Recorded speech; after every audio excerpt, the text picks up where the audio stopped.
9 kes COVID-19 ditempatkan dalam kategori 4 manakala 8 kes berada dalam kategori 5. Sementara itu, 3 kes COVID-19 telah meninggal dunia, di mana 1 kes adalah kematian disebabkan jangkitan COVID-19, 1 kes tidak dikategorikan sebagai kematian disebabkan COVID-19 dan punca kematian bagi 1 lagi kes masih dalam siasatan. Yang Berhormat Datuk Seri Setia Dr. Haji Awang Muhammad Isham bin Haji Jaafar, Menteri Kesihatan, memaklumkan perkara demikian pada sidang media situasi terkini jangkitan COVID-19 petang tadi di Dewan Al-Afiah, Kementerian Kesihatan. Sebanyak 4,005 kes baru telah dilaporkan yang membawa jumlah keseluruhan sebanyak 88,849 orang. Daripada jumlah kes baru ini, 3,419 adalah hasil ujian ART yang telah dimuat naikkan ke aplikasi BruHealth, manakala 586 adalah hasil dari 4,482 ujian makmal RT-PCR yang telah dilakukan. Sementara itu, 3,566 kes telah disahkan sembuh yang membawa jumlah kes yang sembuh di negara Brunei Darussalam kepada 50,112 kes, manakala jumlah kes aktif ialah sebanyak 38,594 kes. Pada masa ini, kadar pengisian katil di seluruh negara atau bed occupancy rate ialah sebanyak 9.8%, di mana 351 kes aktif sedang menerima rawatan di pusat-pusat pengasingan. Seramai 38,243 kes positif kini sedang menjalani pengasingan diri di rumah.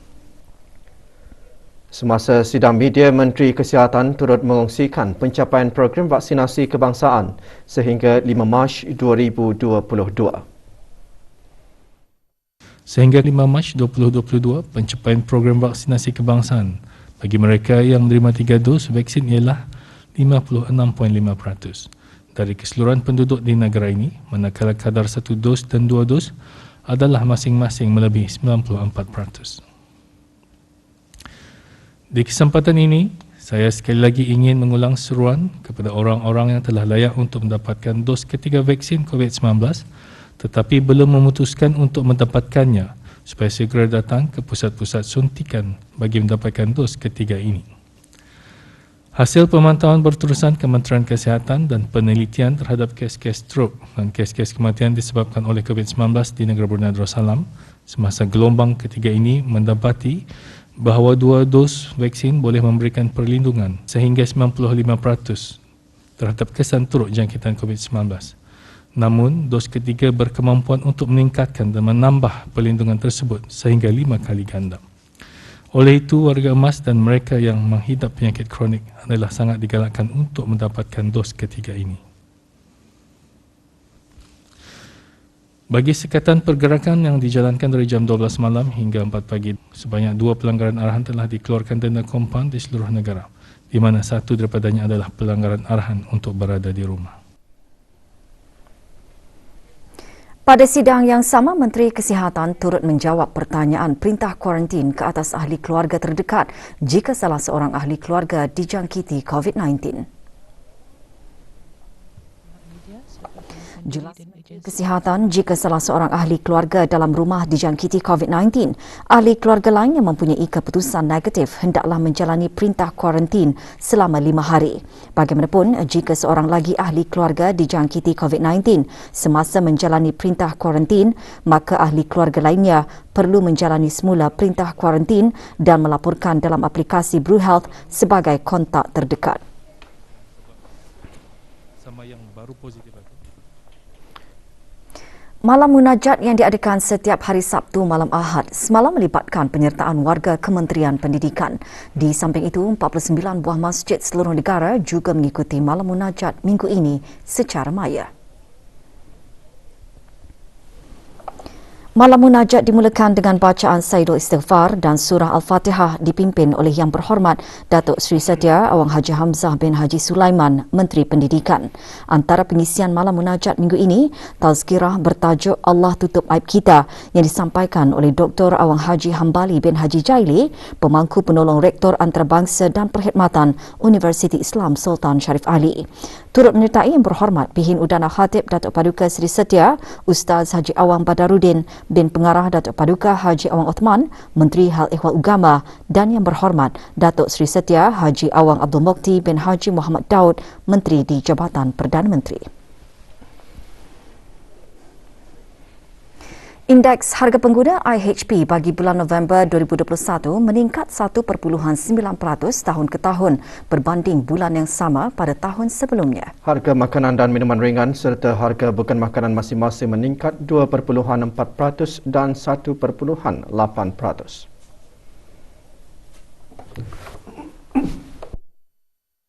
Peningkatan harga makanan dan minuman ringan adalah disebabkan oleh kenaikan harga makanan seperti daging lembu, kerbau dan ayam, minyak masak serta sayur-sayuran. Manakala peningkatan dalam komponen bukan makanan didorong oleh 3 kumpulan iaitu pakaian dan kasut, pengangkutan serta pelbagai barangan dan perkhidmatan.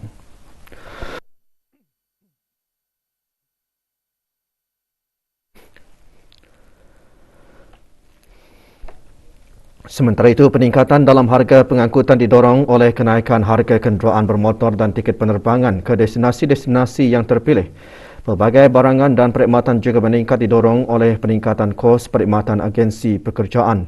Peningkatan IHP diimbangi oleh penurunan harga dan kos perumahan, air, elektrik, gas dan bahan api lain. Bagi perubahan bulan ke bulan, IHP bagi bulan November 2021 meningkat 0.3% berbanding bulan Oktober 2021.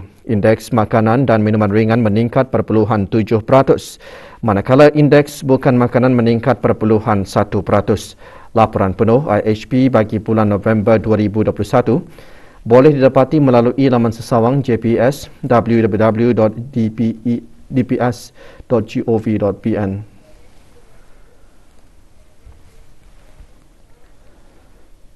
Di sebalik cabaran yang dihadapi oleh negara Brunei Darussalam berikutan penularan wabak COVID-19, Kementerian Sumber-Sumber Utama dan Pelancongan melalui Jabatan Pertanian dan Agri Makanan terus aktif meningkatkan pengeluaran dalam sektor pertanian, khususnya bagi industri ternakan ayam pedaging. Ini jelas terbukti dengan peningkatan jumlah keluaran ayam pedaging sekitar 22.3% iaitu dari 26,364.82 metrik tan pada tahun 2020 kepada 30,555.79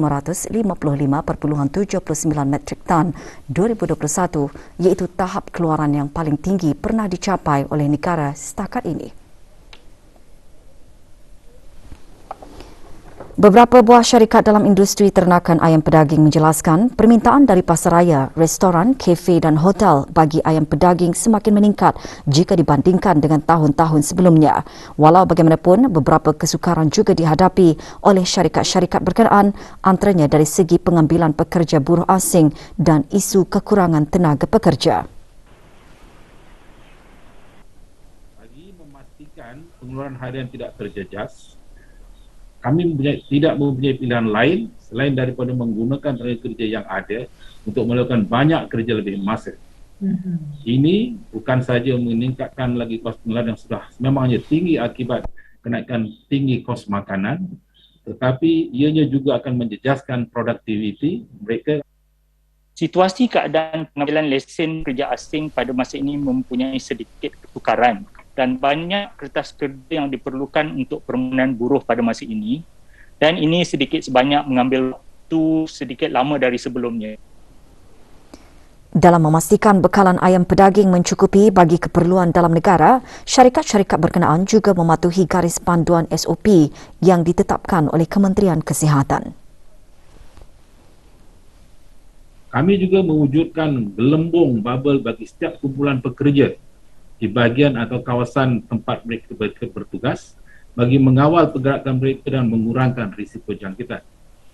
Setiap pekerja telah pun dibahagikan dan diasingkan mengikut bahagian dan bidang kerja masing-masing untuk memastikan operasi syarikat akan dapat berjalan jika ada pekerja yang positif. Bagi menyokong inisiatif kerajaan dalam memberikan sumbangan makanan asasi kepada para pesakit COVID-19 serta mereka yang menjalani perintah kuarantin di rumah, pengasas Food Bank for Katuk B dengan kolaborasi Malam Minggu Pusat Belia mengusahakan satu aktiviti kemasyarakatan yang dikenali dengan tagline Mari Bersama Bersatu dan Melawan Wabak COVID-19. Pengasas Food Bank for Katuk B menjelaskan aktiviti tersebut mula aktif sejak penularan gelombang kedua wabak COVID-19. Tambahnya, selain berhasil mengumpul dan menyumbang kepada penduduk skim Tanah Kurnia Rakyat Jati Kampung Katuk B, kampung-kampung lain juga ikut serta menghantar sumbangan di pusat-pusat pengasingan di negara ini.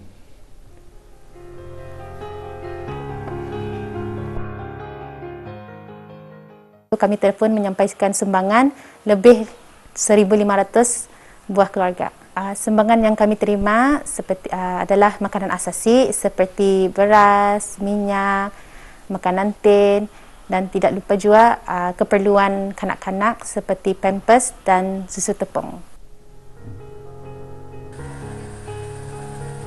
Orang ramai ingin menghulurkan sumbangan bolehlah menghubungi atau WhatsApp di talian 887371 atau menghantar ke rumah pemangku Ketua Kampung Skim Tanah Kurnia Rakyat Jati Katuk B di alamat nombor 25 Simpang 11 Jalan Naspaun STKRC Katuk B.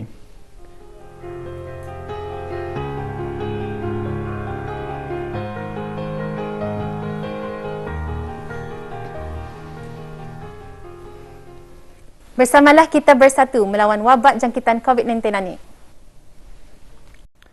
Bank Islam Brunei Darussalam BIBD melalui Community for Brunei CFB telah melancarkan kempen media sosial Ladang ke Meja atau Farm to Table yang akan menampilkan vendor-vendor tempatan dalam hasil ladang di laman sesawang CFB. Inisiatif tersebut adalah sebahagian daripada kempen Negara Lestari BIBD dan sejajar dengan siri program BIBD SME 360 dengan CFB yang antara lain bertujuan memerangi krisis perubahan iklim dan langkah ke arah ekonomi sekular, khususnya bagi perniagaan-perniagaan kecil dan orang awam. Kempen adalah pergerakan sosial yang telah berkembang selama bertahun-tahun dengan menggalakkan amalan mendapatkan bahan-bahan dari ladang tempatan. Ia juga dapat membantu ekonomi negara dan menyokong para peladang tempatan. Separuh jalan di sebahagian lebuh raya Muara Tutong selepas dijambat Meragang hingga Brakas Interchange Hala Tutong akan ditutup sementara bermula esok hingga Ahad 20 Mac 2022 pukul 8 pagi hingga 6 petang.